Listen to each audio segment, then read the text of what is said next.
Welcome to જય માનપણા kitchen. હું લાબી આહિર આપશો ને મારા જય દ્વારકાધીશ. તો આજે હું તમારી સાથે શેર કરીશ ઇન્સ્ટન્ટ રીતે ફક્ત 5 જ મિનિટમાં બનાવો ગુલાબજાંબુની રેસીપી. તો ગુલાબજાંબુ બનાવવા માટે અહીંયા મેં ગુલાબજાંબુના પાવડરનું રેડીમેડ પેકેટ લીધું છે. તો હવે આપણે ગુલાબજાંબુના પેકેટને આ રીતે કટ લગાવી દઈશું. તમારે જેટલી ક્વોન્ટિટીમાં ગુલાબજાંબુ બનાવવાના હોય ને એટલો તમે પાવડર લઈ શકો છો. અત્યારે હું આ એક પેકેટ પાવડરનો યુઝ કરું છું. તો આ 200 ગ્રામ ગુલાબજાંબુના પાવડરની અંદરથી 40 ગુલાબજાંબુ તૈયાર થાય છે. તો હવે આ લોટને આપણે એક બાઉલમાં એડ કરી દઈશું. તો આ પાવડર છે ને પેકેટમાં આવે એટલે આપણે આને સાળવાની જરૂર નથી પડતી. જો એકદમ સોફ્ટ પાવડર આવે છે, જો તમે જોઈ શકો છો, બિલકુલ ગોળી નથી. અને જો કોઈ પેકેટમાં ભેજવાળો લોટ આવી જતો હોય ને તો તમારે તેને સાણી વડે સાળી નાખવાનો. અને જો આ રીતનો કોરો પાવડર હોય ને તો તેને સાળવાની જરૂર નહીં પડે. તો ઘણા લોકો આ રીતે રેડીમેડ પાવડરના ગુલાબજાંબુ તો બનાવે છે, પણ તેનાથી સરખા નથી બનતા. કારણ કે તે લોટ બાંધવામાં ભૂલ કરી નાખે છે, કે તળવામાં ભૂલ કરી નાખે છે, કે સાસણી બનાવવામાં ભૂલ કરી નાખે છે. કંઈક ને કંઈક નાની નાની ભૂલ થઈ જતી હોય ને તેનાથી ગુલાબજાંબુ છે તે સરખા નથી બનતા. તો તેના માટે આજે હું પરફેક્ટ રીતે રેડીમેડ લોટના ગુલાબજાંબુની રીત બતાવીશ. તો વિડીયો એન્ડ સુધી જોજો તો જ તમને પૂરેપૂરી માહિતી મળશે. તો લોટ બાંધતી વખતે આપણે પહેલી વાત એ યાદ રાખવાની કે લોટ બાંધતી વખતે છે ને આપણે લોટની અંદર ઘીનો યુઝ કે તેલનો યુઝ નહીં કરવાનો. ફક્ત આપણે દૂધથી જ લોટ બાંધવાનો. તો 200 ગ્રામ લોટની અંદર ત્યારે મેં અડધો કપ દૂધ લીધું છે. હવે આપણે થોડું થોડું દૂધ ઉમેરતા જઈશું અને સરસ રીતે સોફ્ટ લોટ બાંધી લઈશું. આપણે દૂધને છે ને એક સાથે નહીં એડ કરી દેવાનું, થોડું થોડું એડ કરવાનું, તેનું પણ ખાસ ધ્યાન રાખવાનું. નહીંતર જેવો લોટ આપણે ગુલાબજાંબુની ગોળી માટે જોઈએ છે ને એવો લોટ નહીં બંધાય. તો આ લોટ છે ને આપણે રોટલીનો લોટ બાંધીએ ને તેનાથી આપણે થોડો નરમ રાખીશું. જો હું તમને લોટ બાંધી અને બતાવો આપણે કેટલો નરમ લોટ રાખવાનો છે તે. તો જુઓ અહીંયા આપણે આ રીતનો લોટ બાંધી અને તૈયાર કરી નાખ્યો છે. જુઓ તમે જોઈ શકો છો, આપણે આ રીતનો લોટ બાંધવાનો છે, એટલો સોફ્ટ રાખવાનો છે. તો જો આપણે આ રીતનો લોટ બાંધીને તૈયાર કરશું ને તો જ આપણા ગુલાબજાંબુ છે તે એકદમ સોફ્ટ બનશે અને તિરાડ છે તે બિલકુલ નહીં પડે. અને ભીનું કપડું ઉપર આપણે રાખી દઈશું અને આ લોટને આપણે 15 મિનિટ સુધી આમ જ રેસ્ટ આપી દઈશું. એટલે સરસ રીતે લોટ સોફ્ટ થઈ જાય અને સેટ થઈ જાય અને કૂણ સરસ રીતે આવી જાય. તો જ્યાં સુધીમાં લોટ સેટ થાય ત્યાં સુધીમાં આપણે આગળની પ્રોસેસ કરીશું. હવે આ લોટને અત્યારે આપણે સાઈડમાં મૂકી દઈશું. તો હવે આપણે ગુલાબજાંબુ માટે સાસણી તૈયાર કરી લઈશું.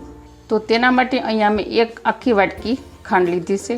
હવે આપણે ખાંડ પેનમાં એડ કરી દઈશું અને જે વાટકીથી આપણે ખાંડ લીધી ને એ જ વાટકી આપણે પાણી લઈ લઈશું અને ખાંડ ડૂબે ને એટલું આપણે પાણી એડ કરી દઈશું. તો અત્યારે મેં 2 વાટકી ખાંડ અને 2 વાટકી પાણી લીધું છે. આ છે પરફેક્ટ મેઝરમેન્ટ. તો જુઓ છે ને એકદમ સહેલું મેઝરમેન્ટ. જેટલી તમે ખાંડ લો એટલું સામે પાણી લેવાનું. તો હવે આપણે ખાંડ ઓગળે ને ત્યાં સુધી આમ જ આને કન્ટિન્યુ ચમચો ફેરવતા રહીશું. થોડું સિકાશ રહે ને એ રીતની આપણે સાસણી તૈયાર કરવાની છે. આ સાસણીમાં આપણે 1 તાર કે 2 તાર લાવવાનો નથી, ફક્ત ખાંડ જ ઓગાળવાની છે. તો થોડી ખાંડ ઓગળે એટલે આપણે એલચીની સાલ અને થોડા એલચીના દાણા અધકચરા વાટી અને એડ કરી દઈશું. તેનાથી ફ્લેવર સરસ આવે. ત્યારબાદ આપણે થોડું વેનીલા એસેન્સ એડ કરી દઈશું.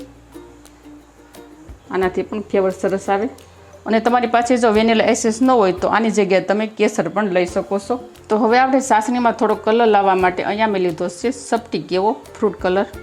ફ્રૂટ કલર પણ ટોટલ ઓપ્શનલ છે, તમે એડ કરો તો ચાલે અને ન કરો તો પણ ચાલે, પણ આનાથી છે ને કલર સરસ આવે.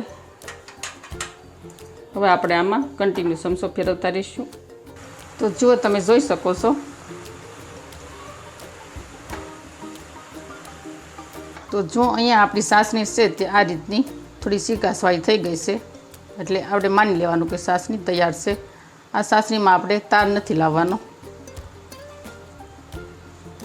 હવે આપણે ગેસની ફ્લેમ બંધ કરી દઈશું અને ઢાંકણ ઢાંકી અને આગળની પ્રોસેસ કરીશું. તો 15 મિનિટ બાદ આપણે જોઈ લઈશું. જો લોટ છે તે સરસ સેટ થઈ ગયો છે. હવે આપણે હથેળીમાં થોડુંક ઘી એડ કરી દઈશું. બંને હથેળીમાં આ રીતે ઘી લગાડી દઈશું અને લોટને છે તે આ રીતે આપણે મસળી લઈશું.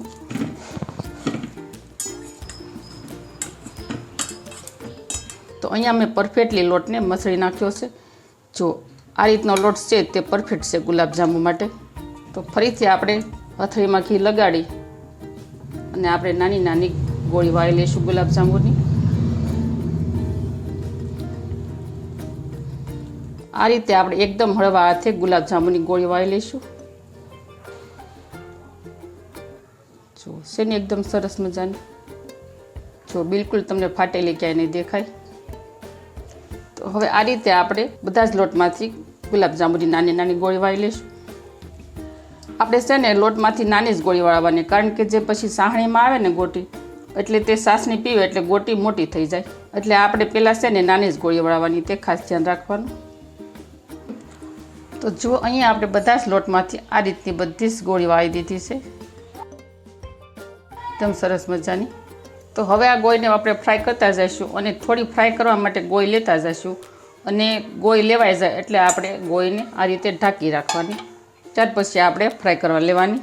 આ પ્રોસેસ કરવાથી છે ને ગોળી સુકાય નહીં, અને આપણા ગુલાબજાંબુ છે તે એકદમ કલરમાં સરસ બને અને સોફ્ટ થાય, અને ઉપરથી છે ને સૂકા જેવા ન લાગે. તો ફ્રાય કરવા માટે આપણે જઈશું ગેસ તરફ. તો ગુલાબજાંબુને ફ્રાય કરવા માટે અહીંયા અમે પેનમાં સનફ્લાવર તેલ એડ કર્યું છે. તમે કોઈ પણ તેલ ખાતા હોય તે તમે એડ કરી શકો છો, અથવા તો ઘીમાં તમે પણ ફ્રાય કરી શકો છો. તો અત્યારે હું છે ને તેલમાં ફ્રાય કરું છું. આની અંદર 1 ચમચી જેટલું ઘી એડ કરી દેવાનું, એટલે ગુલાબજાંબુમાં છે ને ઘીની ફ્લેવર આવી જાય. અને અમારા ઘરમાં નીકળા ઘીવાળા ફ્રાય કરેલા ગુલાબજાંબુ નથી ખાતા, કારણ કે ગુલાબજાંબુને આપણે ફ્રીજમાં રાખીએ ને એટલે ગુલાબજાંબુમાં છે ને ઘી જામી જાય છે, એટલે ગુલાબજાંબુ ખાવામાં નથી સારા લાગતા. એટલે જો તમારે આ રીતે તેલની અંદર 1 ચમચી ઘી એડ કરી દેવાનું. તો ગોળીને ફ્રાય કરતી વખતે આપણે તેલનું ટેમ્પરેચર છે તે મીડિયમ રાખવાનું, વધારે ગરમ નહીં કરવાનું. મીડિયમ તેલ ગરમ થઈ જાય એટલે આપણે તેમાં આ રીતે ગુલાબજાંબુની ગોળી એડ કરી દઈશું. જો વધારે તેલ ગરમ થઈ જશે ને તો ગોળી છે તે વધારે કાળશ પડતી થવા મળશે. આ રીતે આપણે એક એક કરી અને ગોળી એડ કરતા જઈશું, અને ગેસની ધીમી આંચ ઉપર આપણે ગુલાબજાંબુને ફ્રાય કરી લઈશું. આ ગુલાબજાંબુની ગોળી ડૂબે ને એટલું તમારે તેલ ગરમ મૂકવાનું, અને ગુલાબજાંબુની ગોળીને છે ને એકદમ ગોલ્ડન બ્રાઉન રંગની થાય ને ત્યાં સુધી આપણે તેને ફ્રાય કરવાની છે. ગોળી કાચી ન રહી જાય તેનું ખાસ ધ્યાન રાખવાનું. તો ફ્રેન્ડ, તમને આ ગુલાબજાંબુની રેસીપી કેવી લાગી તે મને કમેન્ટ કરી અને જરૂર કહેજો. અને તમે મારો વિડીયો કયા શહેરમાંથી જોવો છો તે પણ મને કમેન્ટ કરી જરૂર કહેજો. તો જો આ રીતનો ઘેરો ગોલ્ડન કલર આવી જાય ને એટલે આપણે તેલમાંથી ગોળીને બહાર કાઢી લેવાની. તો જો અહીંયા આપણી ગુલાબજાંબુની ગોટીને ફ્રાય કરેલી છે તે થોડી ઠંડી થવા દેવાની. થોડી ઠંડી થાય એટલે આપણે તેને સાસણીમાં એડ કરી દઈશું. તો આપણે ઢાંકણ ખોલી નાખશું અને બધી જ ગોટીને સાસણીમાં એડ કરી દઈશું અને સરસ રીતે મિક્સ કરી દઈશું. તો હવે આ રીતના છે ને આપણે સાસણીમાં ગુલાબજાંબુને 15 મિનિટ સુધી આમ જ રહેવા દેવાના, જેથી સાસણી છે તે ગુલાબજાંબુમાં સરસ રીતે એક્ઝેપ્ટ થઈ જાય, જેથી ગુલાબજાંબુ છે તે એકદમ સોફ્ટ અને સ્પોન્જી થઈ જાય. તો જો અહીંયા આપણા પરફેક્ટલી ઇન્સ્ટન્ટ રીતે ગુલાબજાંબુ બની અને થઈ ગયા છે તૈયાર. જો બન્યા છે ને જોતાં જ ખાવાનું મન થઈ જાય તેવા. તો ગુલાબજાંબુ છે ને તમે આ રીતે બનાવી અને 1 મહિના સુધી તમે ફ્રીજમાં સ્ટોર પણ કરી શકો છો. તો જુઓ બન્યા છે ને જોતાં જ ખાવાનું મન થઈ જાય તેવા ગુલાબજાંબુ. તો મારી આવી જ નવી નવી રેસીપીઓ શીખવા માટે જય મા અન્નપૂર્ણા કિચનને સબસ્ક્રાઈબ કરી દેજો. વિડીયોને એક લાઈક જરૂર કરજો, અને ફ્રેન્ડ અને ફેમિલીમાં વધુને વધુ શેર કરજો. તો આવજો, ફરી મળીશું આવી જ નવી રેસીપીઓ સાથે. ત્યાં સુધી થેન્ક યુ. જય દ્વારકાથી, જય સિયારામ, ધન્યવાદ.